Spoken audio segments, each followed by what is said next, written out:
Para celebrar el Día Internacional de Monumentos y Sitios, presentamos este cortometraje. Nuestra intención es la de difundir la importancia de cada uno de los 8 puentes transbordadores que sobreviven en el mundo y que son representativos de la revolución industrial. Lo que verán es una síntesis que, esperamos, los entusiasme a conocer más sobre cada uno de ellos. Esta presentación tiene mucho de especial, ya que ha sido realizada colaborativamente en tiempos de aislamiento social.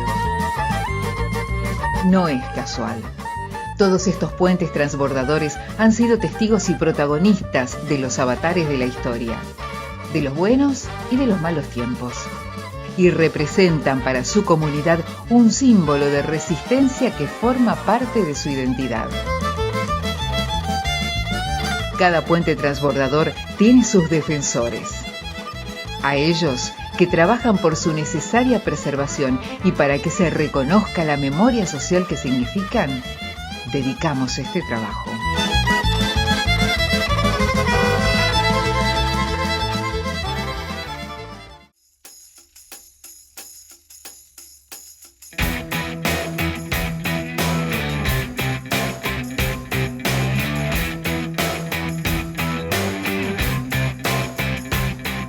Laissez-vous enthousiasmer par cette construction filigrane datant de la fin du XIXe siècle en traversant l'Oste et en profitant du voyage.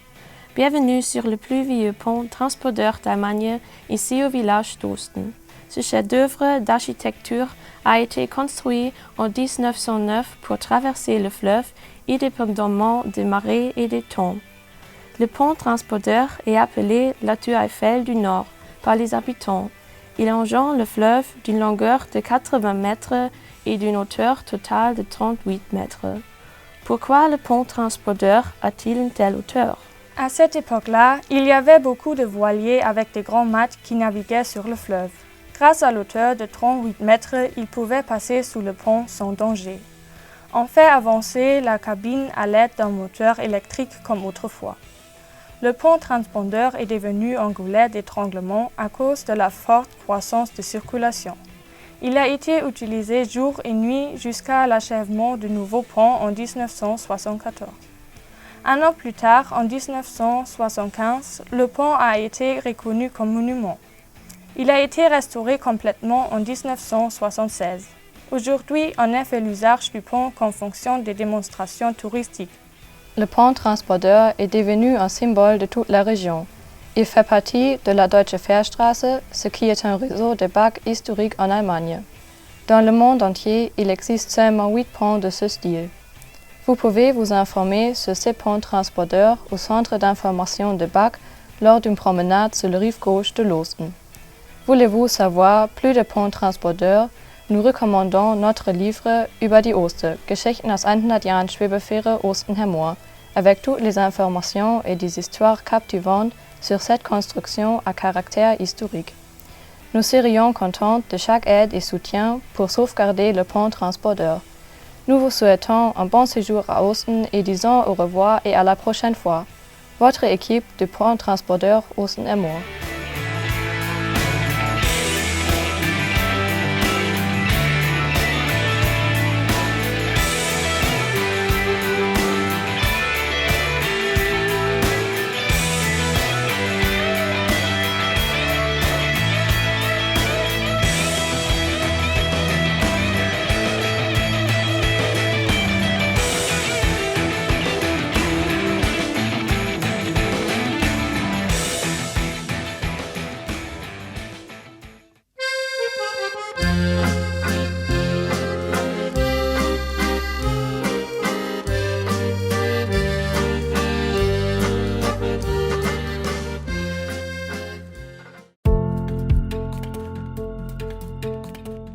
Die Eisenbahnhochbrücke.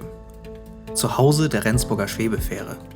Seit dem Jahre 1913 überspannt sie den Nordostseekanal bei Kilometer 63 und verbindet so die Stadt Rendsburg im Norden mit den Ortschaften der südlichen Kanalseite.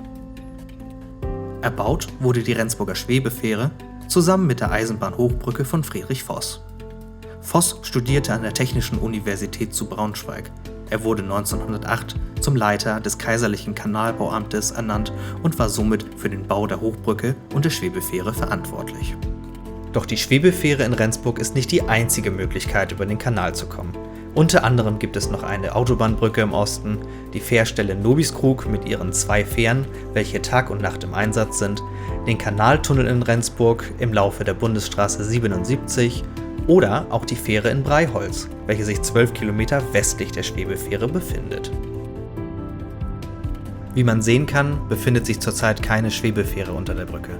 Am Morgen des 8. Januar 2016 stieß die Fähre durch Unachtsamkeit des Fährführers mit dem Frachter Evert Pram zusammen und wurde so zerstört. 2 Menschen wurden damals verletzt. Seitdem herrscht Leere unterhalb der Brücke. Ein Nachbau ist bereits beauftragt und die Schienen für den Wagen sind auch bereits installiert. Die Fertigstellung der neuen Schwebefähre ist für die 2. Jahreshälfte 2021 geplant. Die Rendsburger Schwebefähre hat eine große Bedeutung für die Region.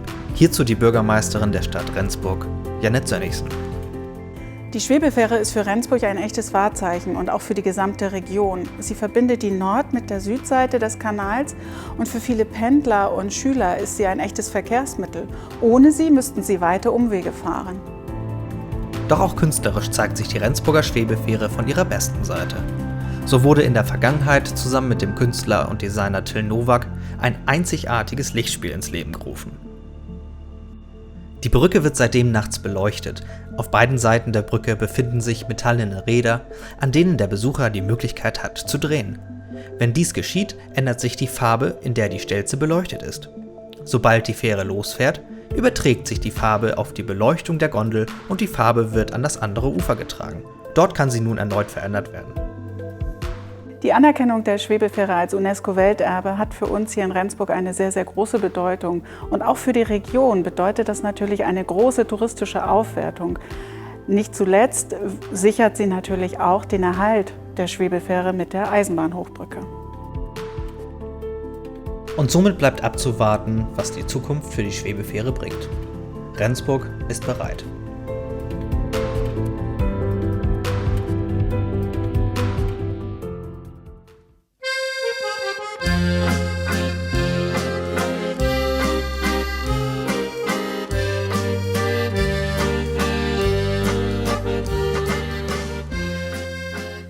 En Buenos Aires, Argentina, se encuentra el único en América de los 8 puentes transbordadores que quedan en el mundo y que son considerados representativos de la revolución industrial. El transbordador Nicolás Avellaneda fue construido entre 1908 y 1914 por encargo del Ferrocarril del Sud. Sus piezas fueron traídas en barco desde Inglaterra, donde fueron fabricadas por la empresa Earl of Dudley Steel. Inaugurado el 31 de mayo de 1914, es un emblema del barrio de La Boca y lo vincula con la isla Maciel. Estos 2 barrios crecían entonces al ritmo del trabajo del puerto y de los muchos inmigrantes que encontraron aquí la oportunidad de formar un nuevo hogar y desarrollarse. Con el asentamiento de industrias, en poco tiempo no pudo cubrir las necesidades de traslado, y en 1940 un nuevo puente vial se instaló a su vera. En los años 60 el puente fue desactivado y quedó abandonado, hasta que en 1993 el gobierno nacional ordenó su desguace.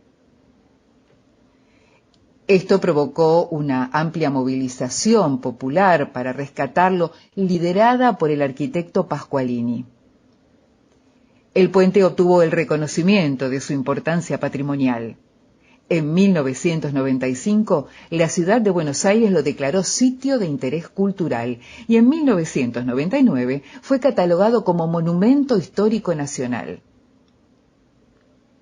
El transbordador Nicolás Avellaneda es un ícono de nuestra identidad nacional y en especial del barrio de La Boca. Su imagen, junto con la obra de Quinquela Martín, nos representan en el mundo entero. En 2012, la Corte Suprema de Justicia ordenó la reactivación del puente como parte de las obras de saneamiento de la cuenca Matanza-Riachuelo. La Dirección Nacional de Vialidad tuvo a su cargo los trabajos que finalizaron en 2017. Desde entonces ha funcionado solo para ocasiones especiales y recién en 2020 se abrió su funcionamiento al público. Diversas asociaciones argumentan la importancia de que este testimonio de la era industrial obtenga la mayor protección posible y que sea declarado Patrimonio Mundial por la UNESCO, en compañía de los otros puentes transbordadores que sobreviven aún en el mundo en el marco de la catalogación que ya posee el puente de Bilbao. Para nosotros, el transbordador Nicolás Avellaneda es más que un sitio turístico. Es un emblema de la resistencia y la lucha de muchos vecinos por la reivindicación de su patrimonio urbano y cultural, y un símbolo de que la recuperación es posible.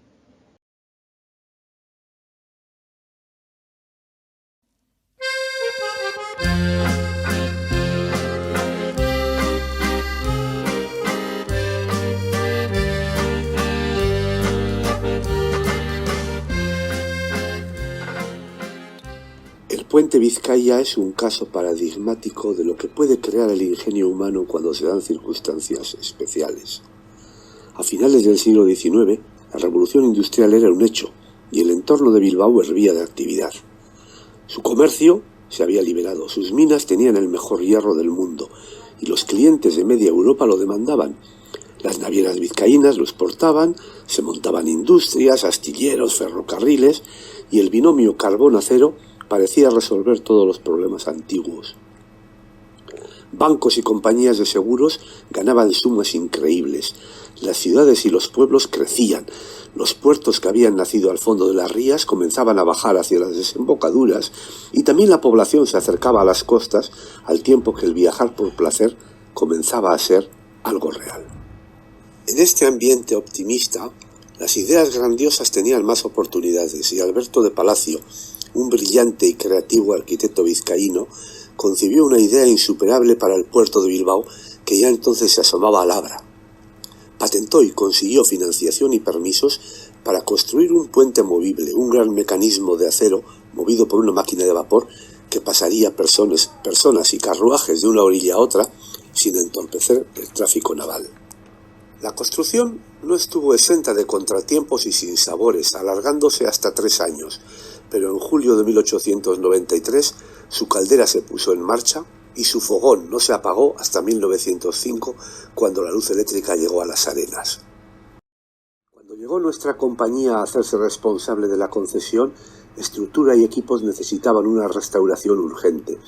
La barquilla se revisó íntegramente, se renovaron los elementos y salas en que viajaban las personas y se automatizaron todos sus elementos, pasando a ser gobernada por un complejo sistema informático que activaba el operador. Todos estos esfuerzos fueron comprendidos no solo por nuestros clientes habituales, sino por UNESCO, que en 2006 elevó el puente a la lista española de Patrimonio Mundial. Hace ya 22 años que la barquilla lleva trabajando con los elementos que se le incorporaron entonces, pero la convocatoria 4.0 de Puertos del Estado se muestra como una oportunidad única para remover la pereza y ponernos a prueba una vez más, espoleados no solo por nuestro orgullo de mejorar el puente que se nos encomendó, sino de demostrar a cuantos se acerquen que un elemento histórico puede admitir en su cuerpo y en su dinámica las últimas y mejores tecnologías verdes junto a antiguos elementos y sistemas que hacen de él uno de los mejores museos de Bilbao.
The bridge was designed by Cleveland Bridge Company of Darlington, and it was constructed by Sir William Howell Company of Glasgow.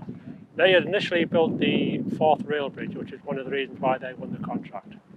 The bridge was officially opened on 17th of October 1911 by Prince Arthur of Connaught, and it was initially used to transport the workers from either side, from Middlesbrough to Port Clarence, where the ironworks and saltworks were.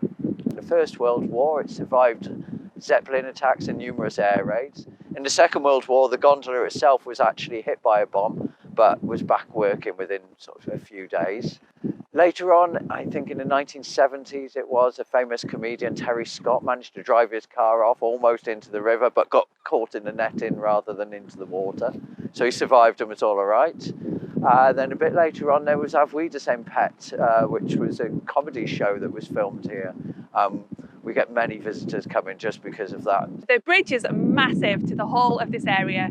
As soon as you mention Middlesbrough, everybody goes, Transporter Bridge. Everyone's got a story, everyone's got something to say about it. I actually live over the other side, on the Port Clarence side, so I see it from both bits. And one of my favourite things to do is just to come down when the sun is going down, see the sunset. It's absolutely stunning. You get gorgeous photos. Everybody loves it. We had a lot of filming going on here. We brought the bridge into worldwide. We had Billy Elliot, Alvina St. Pet. We had Lighthouse family who came as well. And then we had the visitor centre built and opened by Fred Dibbler. So it got noticed worldwide really. The bridge has been celebrated by lots of different artists. At the moment we have a piece of artwork on site by the celebrated Middlesbrough artist, Mackenzie Thorpe, Waiting for Me Dad. And the bridge has also inspired lots of art across the decades. As a part of the centenary works, the bridge underwent extensive renovation funded by the National Lottery Heritage Fund. A new lift was installed, the gondola was renovated, and the bridge now is one of the major visitor attractions of Teesside. 21, the Transporter Bridge is currently closed for renovation work, and we're exploring for the Tees Transporter Bridge Task Force new ways in which to embed and celebrate the Transporter Bridge culturally, in education, and through the visitor economy of Teesside.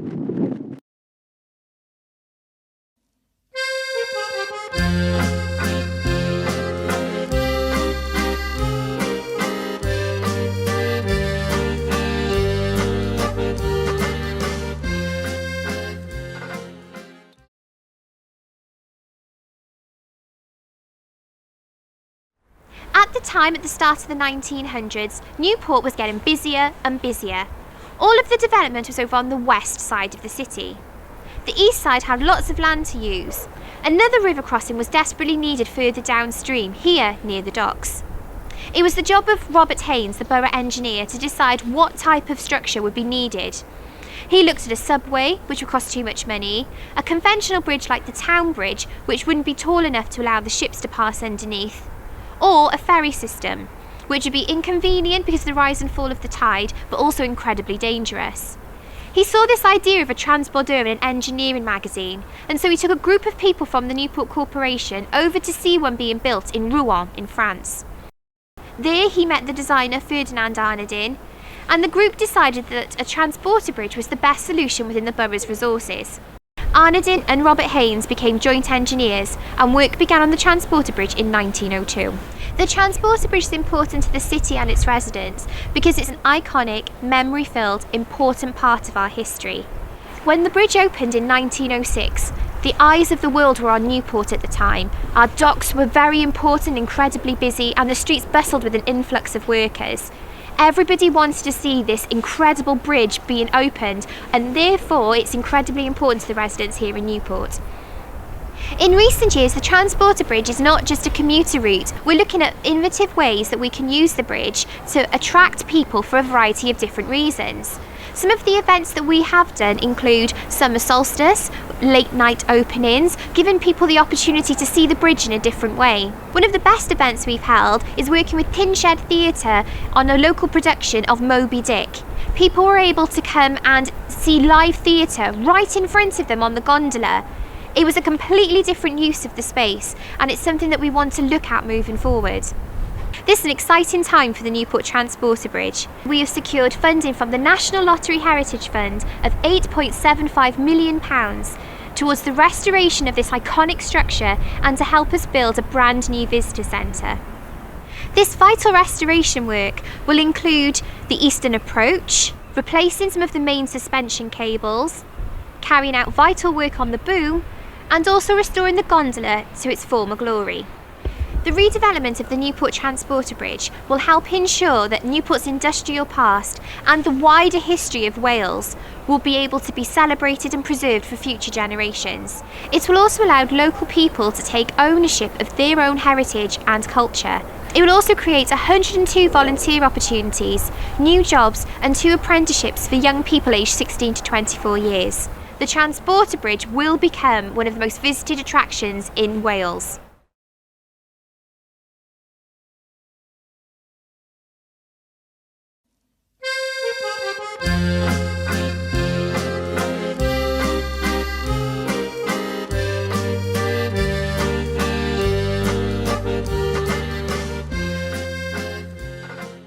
The Warrington Transporter Bridge was designed by William Henry Hunter and built by William Arroll and Company between 1915 and 1916 during the First World War. Arroll also built Tower Bridge in London, the Forth Bridge in Scotland, and our sister Transporter Bridge in Middlesbrough. It did not have any kind of ceremony when it was first used, as it is not, nor has it ever been, a public bridge. This Transporter Bridge crosses the Mersey River in Warrington, connecting 2 parts of an industrial complex making soap, margarine, and briefly concrete.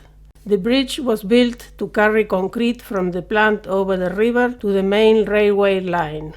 It was in use until 1964, when a road bridge was built, as big ships had stopped sailing up the Mersey by then. It finally stopped working in 1976. The company, then Unilever, wanted to dismantle the bridge, but due to protests by Cheshire County Council and heritage interests, it was transferred to the council in a 50-year lease.